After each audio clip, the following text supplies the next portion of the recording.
So ಈ ಸ್ಟೆಪ್ಸ್ಗಳನ್ನು ನಾವು correctly follow ಮಾಡಿದರೆ ನೀವು ಯಾರೂ ಹೆದರುವಂಥ ಅವಶ್ಯಕತೆ ಇಲ್ಲ. ಕಂಪ್ಲೀಟ್ಲಿ ಬ್ಯಾಕ್ ಪೇನ್ ಏನಿದೆ ಅದು ಗುಣಪಡಿಸಲಿಕ್ಕಾಗುತ್ತೆ. ಆ ಬೆನ್ನುರಿಯಲ್ಲಿ ಇರುವಂಥ ಫೇಸೆಟ್ ಜಾಯಿಂಟ್ಸ್ ಏನಿದೆ ಅಲ್ಲಿ ಸೌಕಳಿ ಡೆವಲಪ್ ಆದಾಗ ಕೂಡ ನಮಗೆ ಸೊಂಟ ನೋವು ಆಗ್ಬೋದು.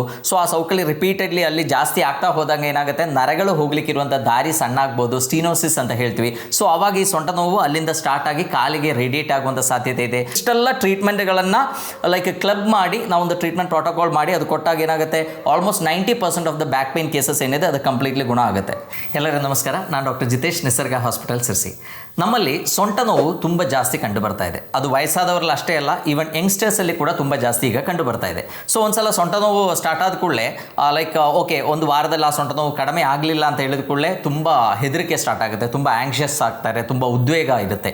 ಸೊ ಅವರು ಯಾಕೆಂದರೆ ರೆಗ್ಯುಲರ್ಲಿ ಅವರು ಕೆಲಸ ಮಾಡ್ತಾ ಇದ್ದವರು ಸಡನ್ಲಿ ವರ್ಕ್ ಏನು ಮಾಡ್ಲಿಕ್ಕೆ ಆಗ್ತಾ ಇಲ್ಲ, ಮುಂದೆ ಬಗ್ಲಿಕ್ಕೆ ಆಗ್ತಾ ಇಲ್ಲ, ವೆಯ್ಟ್ ಎತ್ತಲಿಕ್ಕೆ ಆಗ್ತಾ ಇಲ್ಲ, ಟ್ರಾವೆಲ್ ಮಾಡ್ಲಿಕ್ಕೆ ಆಗ್ತಾ ಇಲ್ಲ ಅಂತ ಹೇಳಿದ ಕೂಡಲೇ ಅವರಿಗೆ ತುಂಬ ಸ್ಟ್ರೆಸ್ ಡೆವಲಪ್ ಆಗುತ್ತೆ. ಆ್ಯಂಡ್ ಮೋಸ್ಟ್ ಆಫ್ ದಮ್ ಅವ್ರು ಏನು ಅನ್ಕೊಳ್ತಾರೆ, ನನಗೆ ಇಮಿಡಿಯೇಟ್ಲಿ ಸರ್ಜರಿ ಮಾಡಲೇಬೇಕು, ಆವಾಗ ಮಾತ್ರ ನಾನು ಈ ಸೊಂಟ ನೋವಿಂದ ಹೊರಗೆ ಬರ್ಬೋದು ಅಂತ ವಿಚಾರ ಮಾಡ್ತಾರೆ. ಸೊ ಸೊಂಟ ನೋವು ಬಂದರೆ ನಾವು ಏನು ಮಾಡಬೇಕು? ಇವನ್ ಆ ಸೊಂಟ ನೋವು ಕೆಲವು ಸಲ ಏನಾಗುತ್ತೆ, ಸೊಂಟದಿಂದ ಕಾಲಿಗೆ ರೇಡಿಯೇಟ್ ಆಗುತ್ತೆ, ಅಂದರೆ ನಾವು ಸಯಾಟಿಕ್ ಪೇನ್ ಅಂತ ಹೇಳ್ತೀವಿ. ಸೊ ಈ ಥರ ಒಂದು ಸಮಸ್ಯೆ ಡೆವಲಪ್ ಆದರೆ ನಾವು ಏನು ಮಾಡಬೇಕು, ಅದರಿಂದ ಕಂಪ್ಲೀಟ್ಲಿ ಹೇಗೆ ಹೊರಗೆ ಬರೋದು ಅಂತ ನಾನು ಈ ವಿಡಿಯೋದಲ್ಲಿ ನಿಮ್ಮೊಟ್ಟಿಗೆ ಶೇರ್ ಮಾಡ್ತೇನೆ.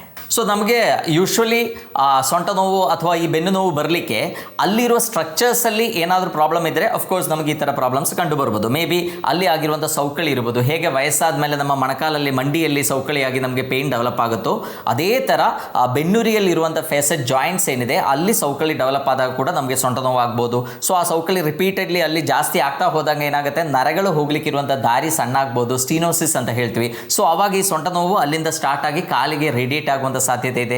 ಸೊ ಇದು ಒನ್ ರೀಸನ್. ಸೊ ಅದೇ ಥರ ಬ್ಯಾಕಲ್ಲಿರೋ ಮಸಿಲ್ಸ್ ಇದೆ, ಆ ಮಸಿಲ್ಸಲ್ಲಿ ಏನಾದರೂ ಪ್ರಾಬ್ಲಮ್ ಬಂದರೆ, ಮಸಿಲ್ಸಲ್ಲಿ ಏನಾದರೂ ಇಂಜುರಿ ಆದರೆ ಅಥವಾ ಏನಾದರೂ ಮಸಿಲ್ ಸ್ಟ್ರೈನ್ ಆದರೆ, ಏನಾದರೂ ಸ್ಟ್ರೈನ್ ಆದರೂ ಕೂಡ ನಮಗೆ ಪೇಯ್ನ್ ಡೆವಲಪ್ ಆಗುವಂಥ ಸಾಧ್ಯತೆ ಇದೆ. ಸೊ ಅದೇ ಥರ ಬ್ಯಾಕಲ್ಲಿ ಇರುವಂಥ ಲಿಗಮೆಂಟ್ಸ್, ಸೊ ಈ ಲಿಗಮೆಂಟ್ ಇಂಜುರಿ ಏನಾದರೂ ಆದರೆ ಅದರಲ್ಲಿ ನಮಗೆ ಬ್ಯಾಕ್ ಪೇಯ್ನ್ ಡೆವಲಪ್ ಆಗುವಂಥ ಸಾಧ್ಯತೆ ಇದೆ. ಸೊ ಅದೇ ಥರ ಅಲ್ಲಿರುವಂಥ ನರಗಳು, ನಾವೇನು ಸಯಾಟಿಕಾ ಅಂತ ಹೇಳ್ತೀವಿ, ಸೊ ಆ ನರಗಳಲ್ಲಿ ಏನಾದರೂ ಸಮಸ್ಯೆ ಆದರೆ ನಮಗೆ ಬ್ಯಾಕ್ ಪೇಯ್ನ್ ಡೆವಲಪ್ ಆಗುವಂಥ ಸಾಧ್ಯತೆ ಇದೆ. ಸೊ ಮೇನ್ ತುಂಬ ಕಾಮನ್ ಆಗಿ ಕಂಡು ಬರುವಂಥ ಒಂದು ಪ್ರಾಬ್ಲಮ್ ಯಾವುದು ಅಂತ ಕೇಳಿದ್ರೆ ನಿಮಗೆಲ್ಲ ಗೊತ್ತು, ಡಿಸ್ಕ್ ಬಲ್ಜ್. ಸೊ ಆ ಡಿಸ್ಕ್ ಬಲ್ಜ್ ಈಗ ತುಂಬ ಕಾಮನ್ ಆಗಿದೆ. ಸೊ ಅದರದ್ದು ಮೇನ್ ಕಾರಣ ಏನು ಅಂದರೆ, ಮೇ ಬಿ ನಮ್ಮ ಡಿಸ್ಕ್ಗಳಿಗೆ ಇರುವಂಥ ಸರ್ಕ್ಯುಲೇಷನ್ ತುಂಬ ಕಡಿಮೆ ಇದೆ, ನಾವು ರೆಗ್ಯುಲರ್ಲಿ ಎಕ್ಸಸೈಸ್ ಮಾಡ್ತಾ ಇಲ್ಲ, ನಮ್ಮ ವೆಯ್ಟ್ ತುಂಬ ಜಾಸ್ತಿ ಇದೆ. ಸೊ ಆ್ಯಂಡ್ ನಾವು ತಗೊಳ್ಳುವಂಥ ಆಹಾರದಲ್ಲಿ ನಮ್ಮ ಡಿಸ್ಕ್ಗಳು ಹೆಲ್ತ್ ಇಂಪ್ರೂವ್ ಆಗಲಿಕ್ಕೆ ಬೇಕಾಗಿರುವಂಥ ಪೌಷ್ಟಿಕಾಂಶಗಳು ಕೊರತೆ, ಅಥವಾ ಏನಾದರೂ ಮೆಕ್ಯಾನಿಕಲ್ ಇಂಜುರಿ, ಏನಾದರೂ ಟ್ರಾಮಾ ಆದಾಗ, ಏನಾದರೂ ಬಿದ್ದಾಗ ಅಥವಾ ಏನೋ ಆಕ್ಸಿಡೆಂಟ್ ಆದಾಗೆಲ್ಲ ನಮಗೆ ಈ ಪೇಯ್ನ್ ಡೆವಲಪ್ ಆಗುವಂಥ ಸಾಧ್ಯತೆ ಇದೆ, ಡಿಸ್ಕ್ ಬಲ್ಜ್ ಆಗುವಂಥ ಸಾಧ್ಯತೆ ಇದೆ. ಸೊ ಮೋಸ್ಟ್ ಕಾಮನ್ ಇವತ್ತು ನಾನು ಎಕ್ಸ್ಪ್ಲೈನ್ ಮಾಡಲಿಕ್ಕೆ ಇರೋದು ಈ ಡಿಸ್ಕ್ ಬಲ್ಜ್ ಬಗ್ಗೆ. ಸೊ ಡಿಸ್ಕ್ ಬಲ್ಜ್ ಆದರೂ ಕೂಡ ನಾವು ಸಡನ್ಲಿ ತುಂಬ ಹೆದರಿ ಸಡನ್ಲಿ ಒಂದು ಸರ್ಜರಿ ಮಾಡಬೇಕು ಅಂತ ಇಲ್ಲ.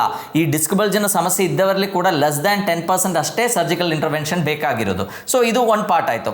ಇನ್ನು ಬಾಕಿ ಇರುವ ರೀಸನ್ಸ್ ನಾವು ನೋಡಿದರೆ ಬೇರೆ ಕಾರಣಗಳಿಂದ ಕೂಡ ನಮಗೆ ಸೊಂಟ ನೋವು ಬರ್ಬೋದು. ಸಿವಿಯರ್ ಸ್ಟ್ರೆಸ್ ಇದ್ದವರು, ತುಂಬ ಟೆನ್ಷನ್ ಮಾಡ್ಕೊಳ್ಳೋರಿಗೂ ಈ ಸೊಂಟ ನೋವು ಬರುವಂಥ ಸಾಧ್ಯತೆ ಇದೆ. ಸೊ ಅದೇ ಥರ ಟೊಬ್ಯಾಕೋ ಅಡಿಕ್ಷನ್ ಅಥವಾ ಸಿವಿಯರ್ ಆಗಿ ಆಲ್ಕೋಹಾಲ್ ಅಡಿಕ್ಷನ್ ಈ ಥರ ಪ್ರಾಬ್ಲಮ್ ಇರೋರಿಗೂ ಈ ಸೊಂಟ ನೋವು ಬರ್ಬೋದು. ಹೊಟ್ಟೆಯ ಸಮಸ್ಯೆ ಇದ್ದರೆ, ಏನಾದರೂ ಬೌಲ್ ಪ್ರಾಬ್ಲಮ್, ದೊಡ್ಡ ಕರಳಲ್ಲಿ ಏನಾದರೂ ಸಮಸ್ಯೆ ಇದ್ದರೂ ನಮಗೆ ಸೊಂಟ ನೋವು ಬರ್ಬೋದು. ಅದೇ ಥರ ಕಿಡ್ನಿ ಸಮಸ್ಯೆ ಇದ್ದರೂ ಕೂಡ ಸೊಂಟ ನೋವು ಬರ್ಬೋದು. ಸೊ ಫಸ್ಟ್ ಆಫ್ ಆಲ್ ನಾವು ಸೊಂಟ ನೋವು ಬಂದ್ಕೊಳ್ಳೆ ನಾವು ಏನು ಮಾಡಬೇಕು ಅಂದರೆ ಆ ಸೊಂಟ ನೋವುದ ಕಾರಣ ಏನು ಅಂತ ಐಡೆಂಟಿಫೈ ಮಾಡಬೇಕು. ಸೊ ನಾನೀಗ ಒಂದು ಸೊಂಟ ನೋವು ಮೇಯ್ಲಿ ನಾವು ಸಯಾಟಿಕ ಬಗ್ಗೆನೇ ಡೀಲ್ ಮಾಡುವ, ಅಂದರೆ ಡಿಸ್ಕ್ ಬಲ್ಜಿಂದ ಬರುವಂಥ ಸೊಂಟ ನೋವಿದೆ. ಸೊಂಟ ನೋವು ಬಂದರೆ ಒಬ್ಬರು ಏನು ಮಾಡಬೇಕು, ಸಡನ್ ಆಗಿ ಪ್ಯಾನಿಕ್ ಆಗುವಂಥ ಏನೂ ಅಗತ್ಯ ಇಲ್ಲ. ಸೊ ಸಿಂಪಲ್ ಆಗಿ ನಮಗೆ ಅದನ್ನು ಟ್ರೀಟ್ ಮಾಡಿ ಗುಣಪಡಿಸ್ಲಿಕ್ಕೆ ಆಗುತ್ತೆ. ಸೊ ಫಸ್ಟ್ ಆ್ಯಂಡ್ ಫಾರ್ಮೋಸ್ಟ್ ನಾವೇನು ಮಾಡಬೇಕು, ಒಂದು ಸೊಂಟ ನೋವು ನಮಗೆ ಡೆವಲಪ್ ಆಯಿತು, ಸಡನ್ ಆಗಿ ಸಿವಿಯರ್ ಪೇಯ್ನ್ ಸ್ಟಾರ್ಟ್ ಆಯಿತು. ತುಂಬ ಜನ ಹೇಳುವಂಥ ಒಂದು ಕಂಪ್ಲೇಂಟ್ ಏನಂದರೆ, ಸರ್ ನಾನು ಒಂದು ವೆಯ್ಟ್ ಎತ್ತಾ ಇದೆ ಅಥವಾ ಮನೆ ಶಿಫ್ಟ್ ಮಾಡುವಾಗ ವೆಯ್ಟ್ ಎತ್ತುವಾಗ ಸಡನ್ ಆಗಿ ಬ್ಯಾಕಿಂದ ಒಂದು ಕ್ಲಕ್ ಅಂತ ಒಂದು ಸೌಂಡ್ ಬಂತು, ಅದಾದಮೇಲೆ ನನಗೆ ಅಷ್ಟೊಂದು ಪೇಯ್ನ್ ಆವಾಗ ಅನಿಸ್ಲಿಲ್ಲ, ಬಟ್ ಒಂದು 2 ಡೇಸಲ್ಲಿ ನನಗೆ ಸಿವಿಯರ್ ಪೇಯ್ನ್ ಆಯಿತು, ಮುಂದೆ ಬಗ್ಲಿಕ್ಕೆ ಆಗ್ತಾ ಇರಲಿಲ್ಲ, ಕಾಲುಗಳು ಫ್ರೀಯಾಗಿ ಮೂವ್ ಮಾಡಲಿಕ್ಕೆ ಆಗ್ತಾ ಇರಲಿಲ್ಲ, ರೆಗ್ಯುಲರ್ ಆಗಿ ಫ್ರೀಯಾಗಿ ನಡೆದಾಡಲಿಕ್ಕೆ ಆಗಲ್ಲ ಅಂತ ಹೇಳ್ತಾರೆ. So this a most common. ಅಥವಾ ಕೆಲವರು ಜಿಮ್ಗೆ ಹೋಗಿ ವೆಯ್ಟ್ ಎತ್ತಿದಾಗ ನನಗೆ ಸಡನ್ ಸೊಂಟ ನೋವು ಡೆವಲಪ್ ಆಯಿತು ಅಂತ ಹೇಳಿದವರಿದ್ದಾರೆ. ಅಥವಾ ಕೆಲವರಿಗೆ ಸಿವಿಯರ್ ಸ್ನೀಸಿಂಗಲ್ಲಿ ಕೂಡ ಒಂದು ಆಕ್ಷಿ ಹೊಡೆದ ಸೊಂಟ ನೋವು, ಅಂದರೆ ಡಿಸ್ಕಿನ ಬಲ್ಜ್ ಆದವರು ಕೂಡ ಎಷ್ಟೋ ಜನ ಇದ್ದಾರೆ. ಸೊ ಈ ಥರ ಪ್ರಾಬ್ಲಮ್ ಬಂದರೆ ಫಸ್ಟ್ ಆ್ಯಂಡ್ ಫಾರ್ಮೋಸ್ಟ್ ನಾವು ಏನು ಮಾಡಬೇಕು ಅಂದರೆ, ಸೊ ಸಡನ್ ಆಗಿ ಒಂದು ಪ್ರಾಬ್ಲಮ್ ಡೆವಲಪ್ ಆದಾಗ ನಾವು ಅದನ್ನು ಒಂದು ಅಕ್ಯೂಟ್ ಬ್ಯಾಕ್ ಪೇನ್ ಅಂತ ಹೇಳ್ತೀವಿ. ಸೊ ಆ ಬ್ಯಾಕ್ ಪೇನ್ ಬಂದರೆ ನಾವು ಫಸ್ಟ್ ಆಗಿ ನಾವು ರೆಸ್ಟ್ ತಗೋಬೇಕು, ಅದನ್ನು ಇಗ್ನೋರ್ ಮಾಡಬಾರ್ದು. ತುಂಬ ಜನ ಮಾಡುವಂಥ ಒಂದು ಪ್ರಾಕ್ಟೀಸ್ ಏನು ಅಂದರೆ, ಒಂದು ಬ್ಯಾಕ್ ಪೇನ್ ಡೆವಲಪ್ ಆದ ಕೂಡಲೇ ಒಂದು ಪೇನ್ ಕಿಲ್ಲರ್ ತಗೊಂಡು ಅವರ ರೆಗ್ಯುಲರ್ ಆಕ್ಟಿವಿಟೀಸ್ ಏನಿದೆ ಅದು ಕಂಟಿನ್ಯೂ ಮಾಡ್ತಾರೆ. ಸೊ ಪೇನ್ ಕಿಲ್ಲರ್ ಏನು ಮಾಡುತ್ತೆ, ಅಲ್ಲಿರೋ ಇನ್ಫ್ಲಮೇಷನ್ನ ಕಡಿಮೆ ಮಾಡ್ಬೋದು, ನಿಮಗೆ ನೋವು ಅಂತ ಇಂಪಲ್ಸ್ ಇಂಪಲ್ಸ್ ಏನಿದೆ ಆ ಒಂದು ಸೆನ್ಸೇಷನ್ನ ಬ್ಲಾಕ್ ಮಾಡ್ಬೋದು. ಅದು ಬಿಟ್ಟು ಅಲ್ಲಿ ಆಗಿರುವಂಥ ಇಂಜುರಿಯನ್ನು ಅದು ಹೀಲ್ ಮಾಡಲ್ಲ. ಸೊ ನಾವು ರೆಗ್ಯುಲರ್ ಆಗಿ ಪ್ಯಾರಾಸಿಟಮಾಲ್ ಅಥವಾ ಯಾವುದಾದ್ರೂ ಒಂದು ಪೇನ್ ಕಿಲ್ಲರ್ ತಗೊಂಡು ಬ್ಯಾಕ್ ಪೇನ್ನ ಮ್ಯಾನೇಜ್ ಮಾಡ್ಲಿಕ್ಕೆ ನೋಡಿದ್ರೆ ಇಟ್ ಇಸ್ ಹೈಲಿ ಇಂಪಾಸಿಬಲ್. ಏನಾಗುತ್ತೆ, ಅಲ್ಲಿರುವಂಥ ಇಂಜುರಿ ಜಾಸ್ತಿ ಆಗ್ತಾ ಹೋಗ್ತದೆ, ಆ ಪೇನ್ ಕಿಲ್ಲರ್ ಮತ್ತೆ ಎಫೆಕ್ಟಿವ್ ಆಗಲ್ಲ, ನಿಮ್ಮ ಪ್ರಾಬ್ಲಮ್ ಜಾಸ್ತಿ ಆಗ್ತಾ ಹೋಗ್ತದೆ. ಸೊ ಫಸ್ಟ್ ಆ್ಯಂಡ್ ಫಾರ್ಮೋಸ್ಟ್ ನಾವು ಏನು ಮಾಡಬೇಕು, ಒಂದು ಬ್ಯಾಕ್ ಪೇನ್ ಡೆವಲಪ್ ಆದರೆ ಅಟ್ಲೀಸ್ಟ್ ಒಂದು 2 to 3 weeks ರಸ್ಟನ್ನು ಫಸ್ಟ್ ನಾವು ಪ್ರಾಕ್ಟೀಸ್ ಮಾಡಬೇಕು. ಅಂದರೆ ರಸ್ಟ್ ಅಂದರೆ ಕಂಪ್ಲೀಟ್ ಮಲಗಿರಬೇಕು ಅಂತಲ್ಲ. ಸೊ ಆದಷ್ಟು ನಿಮ್ಮೆಲ್ಲ ಸ್ಟ್ರೈನರ್ಸ್ ಆಕ್ಟಿವಿಟೀಸ್ ಇರ್ಬೋದು, ವೆಯ್ಟ್ ಎತ್ತುವುದನ್ನು ಇರ್ಬೋದು, ಟ್ರಾವೆಲ್ ಮಾಡೋದು ಇರ್ಬೋದು, ಈ ಥರ ಆಕ್ಟಿವಿಟೀಸನ್ನು ಕಂಪ್ಲೀಟ್ಲಿ ನಾವು ಸ್ಟಾಪ್ ಮಾಡಿ ಆದಷ್ಟು ಬ್ಯಾಕಿಗೆ ರೆಸ್ಟ್ ಕೊಡಬೇಕು.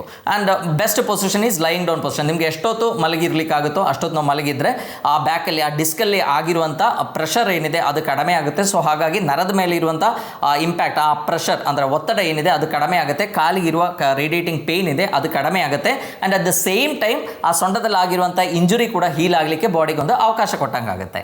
ಸೊ ಈ ರೆಸ್ಟ್ ತಗೊಳ್ಳುವಾಗ ನಾವು ಅದರ ಒಟ್ಟಿಗೆ ಏನೇನು ಮಾಡ್ಬೋದು ಅಂದರೆ the best is alternate application ಅಂತ ಹೇಳ್ತೀವಿ. ಓಕೆ, ನೀವೇನಾದರೂ ಲೋಕಲ್ ಡೈಕ್ಲೋಫೆನಾಕ್ ಜೆಲ್ಸು ಅಥವಾ ಏನಾದರೂ ಪೇನ್ ಕಿಲ್ಲರ್ ಲೋಕಲ್ ಅಪ್ಲಿಕೇಶನ್ಸ್ ಬೇಕಾದ್ರೆ ಮಾಡ್ಬೋದು. ಅದರ ಒಟ್ಟಿಗೆ ಒಂದು ಆಲ್ಟರ್ನೇಟ್ ಆಗಿ ಒಂದು 3:1 ರೇಷಿಯೋದಲ್ಲಿ, ಅಂದರೆ 3 ನಿಮಿಷ ಬಿಸಿ 1 ನಿಮಿಷ ಕೋಲ್ಡ್. ಸೊ ಬಿಸಿ ಅಂದರೆ ನಿಮಗೆ ಹಾಟ್ ಫಾರ್ಮೆಂಟೇಷನ್ ಬ್ಯಾಗ್ಸ್ ಸಿಗುತ್ತೆ, ಅದರಲ್ಲಿ ನೀವು ಬಿಸಿನೀರು ತುಂಬಿಕೊಂಡು ಒಂದು 3 minutes ಬ್ಯಾಕಲ್ಲಿ ಇಡಿ. ಅದಾದಮೇಲೆ 1 ನಿಮಿಷ ಐಸ್ ಕೋಲ್ಡ್ ಅಪ್ಲಿಕೇಶನ್ ಮಾಡಿ. ಆ್ಯಂಡ್ ಈ ಪ್ರೊಸೀಜರ್ ಏನಿದೆ ಅದೊಂದು ಅಟ್ಲೀಸ್ಟ್ 4 to 5 times ನೀವು ರಿಪೀಟ್ ಮಾಡಬೇಕು. ಸೊ ಅವಾಗ ಏನಾಗುತ್ತೆ, ಅಲ್ಲಿ ಇರುವಂಥ ಮಸಿಲ್ ಸ್ಪ್ಯಾಸಮ್, ಬಾಡಿಗೆ ಒಂದು ಪ್ರೊಟೆಕ್ಟಿವ್ ಮೆಕ್ಯಾನಿಸಮ್ ಇರುತ್ತೆ. ಅಲ್ಲಿ ಏನಾದರೂ ಒಂದು ಇಂಜುರಿ ಆದರೆ ಅದರ ಸುತ್ತಲಿರೋ ಮಸಿಲ್ಸ್ ಏನಾಗುತ್ತೆ ಅದು ಗಟ್ಟಿಯಾಗಿ ಹಿಡ್ಕೊಳ್ಳುತ್ತೆ, ಸ್ಪ್ಯಾಸಮ್ ಇರುತ್ತೆ. ಆ ಸ್ಪ್ಯಾಸಮ್ ರಿಲೀಸ್ ಆಗಿ ಅಲ್ಲಿ ಇರುವಂಥ ಇನ್ಫ್ಲಮೇಷನ್ ಕಡಿಮೆಯಾಗಿ ಅಲ್ಲಿ ಆ ಇಂಜುರಿ ಬೇಗ ಹೀಲ್ ಆಗಲಿಕ್ಕೆ ಇದು ತುಂಬ ಹೆಲ್ಪ್ ಆಗುತ್ತೆ. ಸೊ ಇದಾದಮೇಲೆ ನಾವೇನು ಮಾಡಬೇಕು, ಓಕೆ ನಮಗೆ ರಸ್ಟ್ ತಗೊಂಡು alternate application, local application, tropical application ಎಲ್ಲ ಮಾಡಿದಾಗ ನಿಮ್ಮ ನೋವು ಕಡಿಮೆ ಆಯಿತು ಅಂದರೆ ಸಡನ್ ಆಗಿ ಸ್ಟ್ರೈನಸ್ ವರ್ಕ್ ಮಾಡಲಿಕ್ಕೆ ಹೋಗಬಾರ್ದು. ನಿಧಾನಕ್ಕೆ ಎಕ್ಸಸೈಸಸ್ ಎಲ್ಲ ಮಾಡಿ ನಾವು ನಾರ್ಮಲ್ ಲೈಫಿಗೆ ವಾಪಸ್ ಬರಬೇಕು. ಅದು ಹೇಗೆ ಅಂತ ನಾನು ಎಕ್ಸ್ಪ್ಲೈನ್ ಮಾಡ್ತೇನೆ. ಸೊ ಈ ಥರ this is the first approach. ಈ ಥರ ನಾವು ಮಾಡಬೇಕು. ಓಕೆ, ಇದರಲ್ಲಿ ನಮಗೆ ಕಡಿಮೆ ಆಗ್ತಾ ಇಲ್ಲ, ಎಷ್ಟೋ ದಿವಸದಿಂದ ಈ ಬ್ಯಾಕ್ ಪೇನ್ ಇದೆ, ಬಟ್ ಕಂಟಿನ್ಯೂಸ್ಲಿ ನಾವು ಏನಾದರೂ ಮೆಡಿಸಿನ್ಸ್ ತಗೊಂಡು ಅದನ್ನು ಮ್ಯಾನೇಜ್ ಮಾಡ್ತಾ ಇದ್ವಿ ಅಂದರೆ the next step is diagnosis and treatment. So ಅದು ಯಾಕೆ ಆಗ್ತಾ ಇದೆ, ನಾನು ಫಸ್ಟ್ ಹೇಳ್ದಂಗೆ ಭಾಳಷ್ಟು ಕಾರಣಗಳಿಂದ ನಮಗೆ ಸೊಂಟ ನೋವು ಬರ್ಬೋದು, ಅಥವಾ ಅದು ನಾವು ಇಗ್ನೋರ್ ಮಾಡಿದಾಗ ಅದು ಕಾಲು ಸೆಳೆತ ಆಗ್ಬೋದು. ಆ ಕಾಲು ಸೆಳೆತ ಕೂಡ ಸೊಂಟದಲ್ಲಿರುವಂಥ ಸಮಸ್ಯೆಯಿಂದಾನೇ ಆಗಬೇಕು ಅಂತ ಇಲ್ಲ. ಒಂದು ಪೈರಿಫಾರ್ಮಿಸ್ ಸಿಂಡ್ರೋಮ್ ಅಂತದೆ, ಅಂದರೆ ಸಯಾಟಿಕ್ ನರ ಹೋಗುವಂಥ ರೂಟಲ್ಲಿ ಏನಾದರೂ ಅದಕ್ಕೆ ಕಂಪ್ರೆಷನ್ ಆದರೆ ನಮಗೆ ಕಾಲುಗಳಿಗೆ ಸೆಳೆತ ಬರುತ್ತೆ. ಸೊ ಹಾಗಾಗಿ ನಾವೇನು ಮಾಡಬೇಕು, ಅದು ಯಾವ ಕಾರಣದಿಂದ ನಮಗೆ ಬ್ಯಾಕ್ ಪೇಯ್ನ್ ಆಗ್ತಾ ಇದೆ ಅಂತ ಅದನ್ನು ಐಡೆಂಟಿಫೈ ಮಾಡಬೇಕು. ಸೊ ತುಂಬ ಸಲ ಅದಕ್ಕೆ MRI ಎಲ್ಲ ಬೇಕು ಅಂತಿಲ್ಲ, ನೀವು ಡಾಕ್ಟರ್ ಹತ್ರ ಹೋದರೆ ಅವರು ಟೆಸ್ಟ್ ಮಾಡಿ ನೋಡ್ತಾರೆ. ಕೆಲವು ಸಿಂಪಲ್ ಆಗಿರುವಂಥ ಟೆಸ್ಟ್ಗಳು ಮಾಡಿ ನೋಡಿದರೆ, ಅಂದರೆ ಕ್ಲಿನಿಕಲ್ಲೇ ಟೆಸ್ಟ್ ಮಾಡಿ, ನಾವು SLR ಟೆಸ್ಟ್ ಅಂತ ಹೇಳ್ತೀವಿ, ಫ್ಯಾಬಸ್ ಟೆಸ್ಟ್ ಅಂತ ಹೇಳ್ತೀವಿ. ಸೊ ಈ ಥರ ಟೆಸ್ಟ್ಗಳೆಲ್ಲ ಮಾಡಿ ನೋಡಿದಾಗ ಅದು ಆ್ಯಕ್ಚುಲಿ ಒಂದು ಡಿಸ್ಕ್ ಬಲ್ಜಿಂದ ಆಗ್ತಾ ಇದೆಯಾ, ಅಥವಾ ಅಲ್ಲಿ ಇರುವಂಥ ಸ್ಟ್ರೈನಿಂದ ಆಗ್ತಾ ಇದೆಯಾ, ಅಥವಾ ಪೈರಿಫಾರ್ಮಿಸ್ ಸಿಂಡ್ರೋಮಿಂದ ಆಗ್ತಾ ಇದೆಯಾ ಅಂತ ನಮ್ಗೆ ಐಡೆಂಟಿಫೈ ಮಾಡಲಿಕ್ಕಾಗುತ್ತೆ.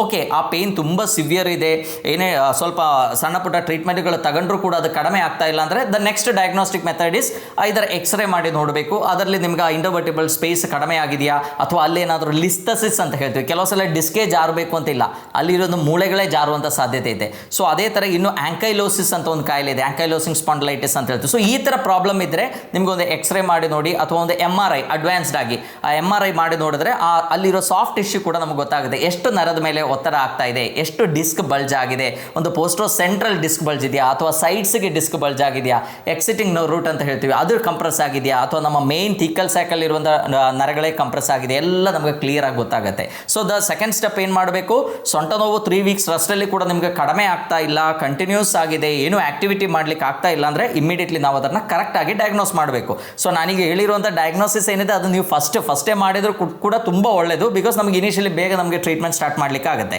ಸೊ ಈ ಡಯಾಗ್ನೋಸಿಸ್ ಒಂದ್ಸಲ ಆದಮೇಲೆ ಓಕೆ ನಿಮ್ಮ ಬ್ಯಾಕ್ ಪೇಯ್ನ್ ಬ್ಯಾಕಲ್ಲಿ ಇರುವಂಥ ಸ್ಟ್ರಕ್ಚರ್ಸಿಗೆ ಆಗಿರುವಂಥ ಇಂಜುರಿಯಿಂದಾನೇ ಆಗ್ತಾ ಇದೆ ಅಂತ ಐಡೆಂಟಿಫೈ ಆದಮೇಲೆ ನಾವೇನು ಮಾಡಬೇಕು, ಅದಕ್ಕೆ ಕರೆಕ್ಟ್ ಆಗಿರುವಂಥ ಟ್ರೀಟ್ಮೆಂಟ್ಗಳು ತಗೋಬೇಕು. ಸೊ ಟ್ರೀಟ್ಮೆಂಟ್ ಅಂದರೆ ಆಲ್ ಆಫ್ ಎ ಸಡನ್ ನಿಮ್ಗೆ ಯಾರೂ ಕೂಡ ಸರ್ಜರಿ ಸಜೆಸ್ಟ್ ಮಾಡಲ್ಲ. ಕೆಲವು ಕೇಸಸ್ಸಲ್ಲಿ ನಾನು ಹೇಳ್ದಂಗೆ ಲೆಸ್ ದ್ಯಾನ್ 10% ಕೇಸಸ್ಸಲ್ಲಿ ಅಷ್ಟೇ ಸರ್ಜರಿ ಬೇಕಾಗುತ್ತೆ. ಅದು ಯಾವಾಗ ಬೇಕಾಗುತ್ತೆ ಅಂದರೆ ನಾವು ಅದಕ್ಕೆ ಕಾಡಾ ಇಕ್ವೈನಾ ಸಿಂಡ್ರಮ್ಸ್ ಅಂತೆಲ್ಲ ಹೇಳ್ತೀವಿ. ಓಕೆ, ಸಿವಿಯರ್ ಡಿಸ್ಕ್ ಬಲ್ಜ್ ಇದೆ, ಆ ಕಾಲಿಗೆ ಹೋಗಿರುವಂಥ ನರಗಳು ಬಂಚ್ ಏನಿದೆ ಕಾಡಾ ಇಕ್ವೈನಾ ಅಂತ ಹೇಳ್ತೀವಿ ಅದಕ್ಕೆ. ಸೊ ಅದು ಸಿವಿಯರ್ ಆಗಿ ಕಂಪ್ರೆಸ್ ಆಗಿದೆ. ಸೊ ಸಿವಿಯರ್ ಕಂಪ್ರೆಷನ್ ಆದಾಗ ಅದರ ಸಿಂಪ್ಟಮ್ಸ್ ಕೂಡ ಕಂಡು ಬರುತ್ತೆ. ಅದರಲ್ಲಿರುವಂಥ ಒನ್ ಆಫ್ ದ ಸಿಂಪ್ಟಮ್ ಅಂದರೆ ನಾವು ಫುಡ್ ಡ್ರಾಪ್ ಅಂತ ಹೇಳ್ತೀವಿ, ಪಾದ ಮೇಲೆ ಎತ್ತಲಿಕ್ಕಾಗಲ್ಲ, ಸರಿಯಾಗಿ ನಡೆಯೋಕ್ಕಾಗಲ್ಲ, ಒಂಥರ ವ್ಯಾಡ್ಲಿಂಗ್ ಗೇಟ್ ಅಂತ ಹೇಳ್ತೀವಿ. ಸೊ ಆ ಗೇಟ್ ಇದ್ದರೆ, ಅಥವಾ ಮಲಮೂತ್ರ ವಿಸರ್ಜನೆ ಮೇಲೆ ಕಂಟ್ರೋಲ್ ಸಿಗ್ತಾ ಇಲ್ಲ, ಅಥವಾ ಸ್ಯಾಡಲ್ ಅನೆಸ್ಥೀಶಿಯಾ ಅಂತ ಹೇಳ್ತೀವಿ, ಏನಂದರೆ ನಮ್ಮ ಪೃಷ್ಠಭಾಗ ಮತ್ತು ನಮ್ಮ ಲೈಂಗಿಕ ಅಂಗಗಳಿರುವಂಥ ಏರಿಯಾಸಲ್ಲಿ ಸಿವಿಯರ್ ಜೋಮ್ ಹಿಡಿಯುವಂಥದ್ದು. ಸೊ ಈ ಥರ ಸಿಂಪ್ಟಮ್ಸ್ ಇದ್ದರೆ ಇಮಿಡಿಯೇಟ್ಲಿ ಸರ್ಜರಿ ಮಾಡಲೇಬೇಕಾಗತ್ತೆ. ಸೊ ಯಾಕೆ? ಬಿಕಾಸ್ ಆ ನರದ ಮೇಲೆ ಆಗಿರುವಂಥ ಇಂಜುರಿ ಸಿವಿಯರ್ ಆಗಿ ಒಂದು ಲೈಕ್ ಕಾನ್ಸ್ಟೆಂಟ್ ಆಗಿ ಅಲ್ಲೊಂದು ಇಂಜುರಿ ಡೆವಲಪ್ ಆದರೆ ಏನಾಗುತ್ತೆ, ಮತ್ತೆ ನಮಗೆ ರಿವರ್ಸಿಬಲ್ ಆಗುವಂಥ ಸಾಧ್ಯತೆ ಇದೆ.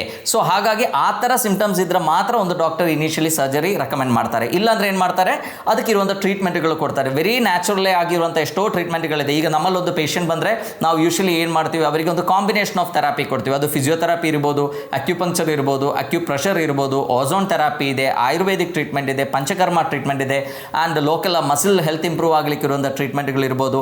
ಅಲ್ಲಿ ಇರುವಂಥ ಡಿಸ್ಕ್ಗಳ ರೀಜನರೇಷನ್ಗೆ ಬೇಕಾಗಿರುವಂಥ ಪೌಷ್ಟಿಕಾಂಶಗಳಿರುವಂಥ ಆಹಾರ ಇರ್ಬೋದು, ಅದೇ ಥರ ಮೆಡಿಕೇಷನ್ ಇರ್ಬೋದು. ಸೊ ಇಷ್ಟೆಲ್ಲ ಟ್ರೀಟ್ಮೆಂಟ್ಗಳನ್ನು ಲೈಕ್ ಕ್ಲಬ್ ಮಾಡಿ ನಾವೊಂದು ಟ್ರೀಟ್ಮೆಂಟ್ ಪ್ರೋಟೋಕಾಲ್ ಮಾಡಿ ಅದು ಕೊಟ್ಟಾಗ ಏನಾಗುತ್ತೆ, almost 90% of the back pain cases ಏನಿದೆ ಅದು ಕಂಪ್ಲೀಟ್ಲಿ ಗುಣ ಆಗುತ್ತೆ. So this is the second step. ಕರೆಕ್ಟಾಗಿರುವಂಥ ಟ್ರೀಟ್ಮೆಂಟ್ಗಳನ್ನು ನಾವು ಫಾಲೋ ಮಾಡಬೇಕು.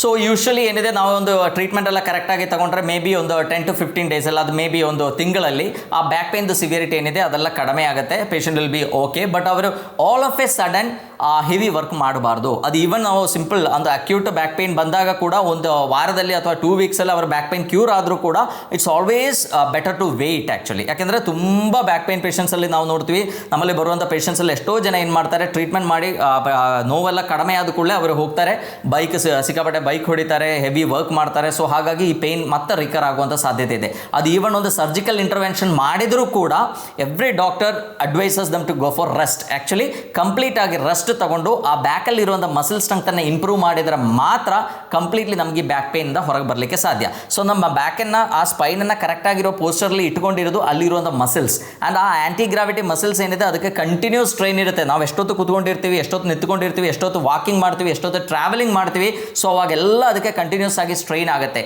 ಸೊ ಆ ಮಸಲ್ದು ಸ್ಟ್ರೆಂತ್ ಇಂಪ್ರೂವ್ ಆಗಬೇಕು ಅಂದರೆ ನಾವು ರೆಗ್ಯುಲರ್ ಆಗಿ ಎಕ್ಸಸೈಸ್ ಮಾಡಬೇಕು. ಸೊ ಬ್ಯಾಕ್ ಪೇನ್ ಇದ್ದವರು ಒಂದು ಟ್ರೀಟ್ಮೆಂಟ್ ಆಗಿ ಅವರ ಪೇನ್ ಎಲ್ಲ ಕಡಿಮೆ ಆದಮೇಲೆ ಎಕ್ಸಸೈಸನ್ನು ಸ್ಟಾರ್ಟ್ ಮಾಡಲೇಬೇಕು. ತುಂಬ ಜನ ನಮಗೆ ಕೇಳ್ತಾರೆ, ಸರ್ ಎಷ್ಟು ದಿವಸ ಈ ಎಕ್ಸಸೈಸ್ ಮಾಡಬೇಕು? ಸೊ ಅದಲ್ಲ, ಅವ್ರು ಲೈಫ್ ಲಾಂಗ್ ಎಕ್ಸಸೈಸ್ ಮಾಡಿದರೆ ಮುಂದೆ ಆಗಲಿಕ್ಕಿರುವಂಥ ಎಷ್ಟೋ ಸಮಸ್ಯೆಗಳು, ಸ್ಪೈನಲ್ಲಿ ಬೇರೆ ಎಲ್ಲಾದರೂ ಡಿಸ್ಕ್ ಬಲ್ಜ್ ಆಗುವಂಥ ಸಾಧ್ಯತೆ ಇದೆ, ಬೇರೆ ಏನೋ ಪ್ರಾಬ್ಲಮ್ ಆಗುವಂಥ ಸಾಧ್ಯತೆ ಇದೆ, ಆರ್ಥರೈಟಿಸ್ ಡೆವಲಪ್ ಆಗುವಂಥ ಸಾಧ್ಯತೆ, ಇದೆಲ್ಲ ನಮಗೆ ಪ್ರಿವೆಂಟ್ ಮಾಡಲಿಕ್ಕಾಗತ್ತೆ. ಸೊ ಎಕ್ಸಸೈಸ್ ಕೂಡ ಎಲ್ಲ ಬ್ಯಾಕ್ ಪೇನಿಗೂ ಒಂದೇ ಥರ ಎಕ್ಸಸೈಸ್ ಅಲ್ಲ. ಸೊ ಬ್ಯಾಕ್ ಪೇನ್ದು ನಾನು ಫಸ್ಟ್ ಹೇಳ್ದಂಗೆ ಏನು ಕಾರಣ ಅದು ಕಂಡಿಡಿದು ಅದಕ್ಕಿರುವಂಥ ಎಕ್ಸಸೈಸ್ಗಳು ನಾವು ಪ್ಲಾನ್ ಮಾಡಬೇಕಾಗುತ್ತೆ. ಡಿಸ್ಕ್ ಬಲ್ಜ್ ಇದ್ದರೆ ಇರುವಂಥ ಎಕ್ಸಸೈಸ್ಗಳು ಆರ್ ಡಿಫ್ರೆಂಟ್. ಅದೇ ಥರ ಒಂದು ಸ್ಟೀನೋಸಿಸ್ ಇದ್ದರೆ ಅದಕ್ಕೆ ಡಿಸೈನ್ ಮಾಡಿರುವ ಎಕ್ಸಸೈಸಸ್ ಆರ್ ಡಿಫ್ರೆಂಟ್. ಸೊ ಅದೇ ಥರ ಒಂದು ಆರ್ಥರೈಟಿಸ್ ಇದೆ ಅಥವಾ ಒಂದು ಅಲ್ಲಿರುವಂಥ ಸ್ಪಾಂಡಿಲೈಟಿಸ್ ಏನಿದೆ, ಕೆಲವರು ಹೇಳ್ತಾರೆ ನನಗೆ ನಡೆಯುವಾಗ ತೊಂದರೆ ಇಲ್ಲ, ಕೆಲಸ ಮಾಡುವಾಗ ತೊಂದರೆ ಇಲ್ಲ, ಬಟ್ ಸ್ವಲ್ಪ ಹೊತ್ತು ಕುತ್ಕೊಂಡು ಏಳುವಾಗ severe stiffness and pain feel ಆಗುತ್ತೆ. ಅದೇ ಥರ ಸುಮಾರು ಹೊತ್ತು ನಿಂತ್ಕೊಂಡು ಮತ್ತು ಕೂರುವಾಗ ಕೂಡ ಬ್ಯಾಕಲ್ಲಿ ಸಿವಿಯರ್ ಪೇನ್ ಮತ್ತು ಸ್ಟಿಫ್ನೆಸ್ ಫೀಲ್ ಆಗುತ್ತೆ. ಬೆಳಗ್ಗೆ ಬೆಡ್ಡಿಂದ ಎದ್ದೇಳುವಾಗ ತುಂಬ ಹಿಂಸೆ ಆಗುತ್ತೆ, ತುಂಬ ನೋವು ಬರುತ್ತೆ ಅಂತ ಹೇಳೋರು ಎಷ್ಟೋ ಜನ ಇದ್ದಾರೆ. ಸೊ ಅವರಿಗಿರುವಂಥ pattern of exercises are completely different. So ಈ ಥರ ಅವರ ಪ್ರಾಬ್ಲಮ್ ಏನಿದೆ ಅದನ್ನು ಕರೆಕ್ಟಾಗಿ ಐಡೆಂಟಿಫೈ ಮಾಡಿ ಅದಕ್ಕೆ ಇರುವಂಥ ವ್ಯಾಯಾಮಗಳನ್ನು ಕರೆಕ್ಟಾಗಿ ಫಾಲೋ ಮಾಡಿದರೆ ಈಗ ಬ್ಯಾಕ್ ಪೇನ್ ಏನಿದೆ ಅದು ಕಂಪ್ಲೀಟ್ಲಿ ನಮಗೆ ಗುಣಪಡಿಸಲಿಕ್ಕೆ ಸಾಧ್ಯ. ಮತ್ತೊಂದು ನಾವು ಅರ್ಥ ಮಾಡಬೇಕಾಗಿದೆ ಏನಂದರೆ, ಆ್ಯಸ್ ನಮ್ಮ ಏಜ್, ನಮ್ಮ ವಯಸ್ಸು ಹೆಚ್ಚಾಗ್ತಾ ಹೋದಂಗೆ ನಮ್ಮ ಬಾಡಿಯಲ್ಲಿ ಭಾಳಷ್ಟು ಚೇಂಜಸ್ ಬರುತ್ತೆ. ಒಂದು 20 ವರ್ಷ ಇರುವಾಗ ನಾವು ಏನೇನು ಆ್ಯಕ್ಟಿವಿಟೀಸ್ ಮಾಡ್ತಿದ್ವಿ ಅದೇ ಆ್ಯಕ್ಟಿವಿಟೀಸ್ ನಮಗೆ 45ರಲ್ಲಿ ಮಾಡಲಿಕ್ಕೆ ಆಗಬೇಕು ಅಂತಿಲ್ಲ. ಸೊ ಆ ಫ್ಯಾಕ್ಟನ್ನು ಫಸ್ಟ್ ನಾವು ಅರ್ಥ ಮಾಡಬೇಕು. ಸೊ ನಮ್ಮ ಏಜ್ ಜಾಸ್ತಿ ಆಗ್ತಾ ಇದೆ, ಮೊದಲಿಂದ ಎಲ್ಲ ಆ್ಯಕ್ಟಿವಿಟೀಸ್ ನಮಗೆ ಮಾಡಲಿಕ್ಕೆ ಆಗಲ್ಲ. But if you are able to carry out, okay ನಿಮ್ಮ ಎಲ್ಲ ಆ್ಯಕ್ಟಿವಿಟೀಸ್ ನಿಮಗೆ ರೆಗ್ಯುಲರ್ ಆ್ಯಕ್ಟಿವಿಟೀಸ್ ಎಲ್ಲ ಮಾಡ್ತಾ ಇದೆ, ಕೆಲಸ ಮಾಡಲಿಕ್ಕೆ ಆಗ್ತಾ ಇದೆ ಅಂದರೆ ಏನೂ ಪ್ರಾಬ್ಲಮ್ ಇಲ್ಲ. ವಿತ್ ರೆಗ್ಯುಲರ್ ಎಕ್ಸಸೈಸ್ ಮಾಡ್ತಾ ಹೋದರೆ ನಿಮಗೆ ಏನೂ ಸಮಸ್ಯೆ ಆಗಲ್ಲ, ಬ್ಯಾಕ್ ಪೇನಿಂದ ಕಂಪ್ಲೀಟ್ಲಿ ಹೊರಗೆ ಬರಲಿಕ್ಕೆ ಸಾಧ್ಯ. ಸೊ ಇದೆಲ್ಲ ಟ್ರೀಟ್ಮೆಂಟ್ ಆಯಿತು, ಡಯಾಗ್ನೋಸಿಸ್ ಆಯಿತು, ಟ್ರೀಟ್ಮೆಂಟ್ ಆಯಿತು, ಅದಕ್ಕಿರುವಂಥ ಎಕ್ಸಸೈಸ್ ಆಯಿತು. ಇನ್ ನೆಕ್ಸ್ಟ್ ಇಸ್ ಡಯಟ್. ಸೊ ನಾನು ಫಸ್ಟ್ ಹೇಳಿದ್ದೇನೆ, ನಮ್ಮ ಬ್ಯಾಕಲ್ಲಿ ಭಾಳಷ್ಟು ಸ್ಟ್ರಕ್ಚರ್ಸ್ ಇದೆ, ಅಲ್ಲಿ ಮಸಲ್ಸ್ ಇದೆ. ಮಸಲ್ಸ್ ಚೆನ್ನಾಗಿ ಆಗಬೇಕು ಅಂದರೆ ನಮಗೆ ಸಫಿಷಿಯೆಂಟ್ ಆಗಿ ಪ್ರೋಟೀನ್ ಇರುವಂಥ ಆಹಾರಗಳನ್ನು ನಾವು ತಗೋಬೇಕು. ಅಲ್ಲಿ ಮೂಳೆಗಳಿದೆ, ಮೂಳೆಗಳು ಗಟ್ಟಿಯಾಗಬೇಕು ಅಂದರೆ ನಮಗೆ ಕ್ಯಾಲ್ಶಿಯಂ ಬೇಕು, ವೈಟಮಿನ್ ಡಿ ಬೇಕು, ಎಲ್ಲ ಬಿ ಕಾಂಪ್ಲೆಕ್ಸ್ಗಳು, ಎಲ್ಲ ನ್ಯೂಟ್ರಿಯೆಂಟ್ಸ್ ಇರುವಂಥ ಆಹಾರಗಳು ನಮಗೆ ಬೇಕು. ಆ್ಯಂಡ್ ಮೂಳೆಗಳ ಹೆಲ್ತ್ ಕೂಡ ಡಿಪೆಂಡ್ ಆಗಿರೋದು ಅದರ ಸುತ್ತಲೂ ಇರೋ ಮಸಲ್ಸ್. ಸೊ ಮೂಳೆಗಳ ಜಾಯಿಂಟ್ಸ್ ಏನಿದೆ ಅದು ಸ್ಟೇಬಲ್ ಆಗಿರಬೇಕು ಅಂದರೆ ಮಸಲ್ ಸ್ಟ್ರೆಂತ್ ನಾವು ಇಂಪ್ರೂವ್ ಮಾಡಲೇಬೇಕು. ಅಲ್ಲಿ ಡಿಸ್ಕ್ ಇದೆ, ಆ ಡಿಸ್ಕಿಂದು ಹೆಲ್ತ್ ಇಂಪ್ರೂವ್ ಆಗಬೇಕು ಅಂದರೆ ಎಲ್ಲ ಆ್ಯಂಟಿ ಆಕ್ಸಿಡೆಂಟ್ಸ್ ಇರುವಂಥ ಆಹಾರಗಳು ಬೇಕು, ಎಲ್ಲ ವೈಟಮಿನ್ಸ್ ಇರುವಂಥ ಆಹಾರಗಳು ಬೇಕು. ಆ್ಯಂಡ್ ಅಲ್ಲಿರುವಂಥ ಇನ್ಫ್ಲಮೇಷನ್ ಕಡಿಮೆ ಆಗಬೇಕು ಅಂದರೆ ಆದಷ್ಟು ಆ್ಯಂಟಿ ಇನ್ಫ್ಲಮೇಟರಿ ಇರುವಂಥ ಆಹಾರಗಳು, ಅದೇನು ಫ್ರೂಟ್ಸ್ ಇರ್ಬೋದು, ವೆಜಿಟೇಬಲ್ಸ್ ಇರ್ಬೋದು, ಫೈಬರ್ ರಿಚ್ ಆಗಿರುವಂಥ ಆಹಾರಗಳಿರ್ಬೋದು, ಈ ಥರ ಆಹಾರಗಳು ಬೇಕು. ಆ್ಯಂಡ್ ನೆಕ್ಸ್ಟ್ ಅಲ್ಲಿರುವಂಥ ನರಗಳು. ಸೊ ಸಯಾಟಿಕ್ ಪೇನಲ್ಲಿ ಮೇನ್ಲಿ ಆಗುವಂಥದ್ದೇನು, ನರಗಳದ್ದು ಇರಿಟೇಷನ್ ಆಗುತ್ತೆ. ಆ ನರಗಳ ಇರಿಟೇಷನ್ ಕಡಿಮೆ ಆಗಬೇಕು ಅಂದರೆ ನಮಗೆಲ್ಲ ವೈಟಮಿನ್ಸ್ ಬೇಕು. ನರಗಳಿಗೆ ಬೇಕಾಗಿರುವಂಥ ಎಲ್ಲ ವಿಟಮಿನ್ಸ್ ಬೇಕಾಗುತ್ತೆ. ಅದು ವೈಟಮಿನ್ ಬಿ ಕಾಂಪ್ಲೆಕ್ಸ್ ಇರ್ಬೋದು, ವೈಟಮಿನ್ ಸಿ ಇರ್ಬೋದು, ವೈಟಮಿನ್ ಡಿ ಇರ್ಬೋದು, ಈ ಥರ ಎಲ್ಲ ವೈಟಮಿನ್ಸು ಬೇಕು. ಸೊ ನರಗಳದ ಹೆಲ್ತ್ ಇಂಪ್ರೂವ್ ಆಗಲಿಕ್ಕೆ ಬೇಕಾಗಿರುವಂಥ ಎಲ್ಲ ಫ್ಯಾಕ್ಟರ್ಸು ಅದರಲ್ಲಿ ಇರಬೇಕು. ಸೊ ಆಹಾರ ಇಸ್ ಆಲ್ಸೋ ಈಕ್ವಲಿ ಇಂಪಾರ್ಟೆಂಟ್. ನಾವು ಬರೀ ಧಾನ್ಯಗಳು ಅಷ್ಟೇ ತಿಂತಾ ಹೋದರೆ, ಹೈ ಶುಗರ್ ಇರುವಂಥ ಆಹಾರಗಳು ತಗೊಳ್ತಾ ಹೋದರೆ, ರೆಗ್ಯುಲರ್ಲಿ ಆಲ್ಕೋಹಾಲ್ ಮತ್ತು ತಂಬಾಕು ಸೇವಿಸ್ತಾ ಹೋದರೆ ಏನಾಗುತ್ತೆ, ಬ್ಯಾಕ್ ಹೆಲ್ತ್ ಇಂಪ್ರೂವ್ ಆಗಲ್ಲ, ನಮಗೆ ಬ್ಯಾಕ್ ಪೇನ್ ಡೆವಲಪ್ ಆಗುತ್ತೆ, ನರಗಳ ಹೆಲ್ತ್ ಕಡಿಮೆ ಆಗುತ್ತೆ ಮತ್ತು ರಿಕವರಿ ಏನಿದೆ ಅಷ್ಟೇ ಕಷ್ಟ ಆಗುತ್ತೆ. ಸೊ ಹಾಗಾಗಿ ನಾವು ಏನು ಮಾಡಬೇಕು, ಫಸ್ಟ್ ರೆಸ್ಟ್ ತಗೋಬೇಕು, ಕರೆಕ್ಟಾಗಿ ಡಯಾಗ್ನೋಸಿಸ್ ಆಗಬೇಕು, ಕರೆಕ್ಟಾಗಿ ಟ್ರೀಟ್ಮೆಂಟ್ ಆಗಬೇಕು, ಕರೆಕ್ಟಾಗಿ ಎಕ್ಸಸೈಸ್ ಆಗಬೇಕು, ಒಳ್ಳೆ ಆಹಾರವನ್ನು ಸೇವಿಸಬೇಕು. ಸೊ ಈ ಸ್ಟೆಪ್ಸ್ಗಳನ್ನು ನಾವು ಕರೆಕ್ಟ್ಲಿ ಫಾಲೋ ಮಾಡಿದರೆ ನೀವು ಯಾರೂ ಹೆದರುವಂಥ ಅವಶ್ಯಕತೆ ಇಲ್ಲ. ಕಂಪ್ಲೀಟ್ಲಿ ಬ್ಯಾಕ್ ಪೇನ್ ಏನಿದೆ ಅದು ಗುಣಪಡಿಸಲಿಕ್ಕಾಗುತ್ತೆ. ನಮ್ಮಲ್ಲಿ ಎಷ್ಟೋ ಜನ ಪೇಷಂಟ್ಸ್ ಬರ್ತಾರೆ, ಅದರಲ್ಲಿ 95% ಜನರಿಗೂ ಕಂಪ್ಲೀಟ್ಲಿ ಗುಣ ಮಾಡಲಿಕ್ಕಾಗುತ್ತೆ. ಸೊ ಹಾಗಾಗಿ ನೀವೆಲ್ಲ ಏನು ಮಾಡಬೇಕು, ರೆಗ್ಯುಲರ್ ಎಕ್ಸಸೈಸನ್ನು ಇಟ್ಕೊಳ್ಳಿ, ಕರೆಕ್ಟಾಗಿ ಡಯಾಗ್ನೋಸಿಸ್ ಮಾಡಿ. ಒಮ್ಮೆಲೆ ಬ್ಯಾಕ್ ಪೇನ್ ಬಂದ ಕೂಡಲೇ ತುಂಬ ಸ್ಟ್ರೆಸ್ಫುಲ್ ಆಗಿ ಅದಕ್ಕೆ ಟೆನ್ಷನ್ ತಗೊಂಡು ಸಡನ್ ಆಗಿ ಏನಾದರೂ ಡಿಸಿಷನ್ ತಗೊಂಡು ಸರ್ಜರಿ ಈ ಥರ ಡಿಸಿಷನ್ ತಗೋಬೇಕು ಅಂತಿಲ್ಲ. ಕರೆಕ್ಟಾಗಿರುವಂಥ ಟ್ರೀಟ್ಮೆಂಟ್ಗಳನ್ನು ಫಾಲೋ ಮಾಡಿದರೆ ಈ ಬ್ಯಾಕ್ ಪೇನ್ ಏನಿದೆ ಅದು ಕಂಪ್ಲೀಟ್ಲಿ ಗುಣಪಡಿಸಲಿಕ್ಕೆ ಆಗುತ್ತೆ ಅಂತ ಹೇಳ್ತಾ ಎಲ್ಲರಿಗೂ ಧನ್ಯವಾದ.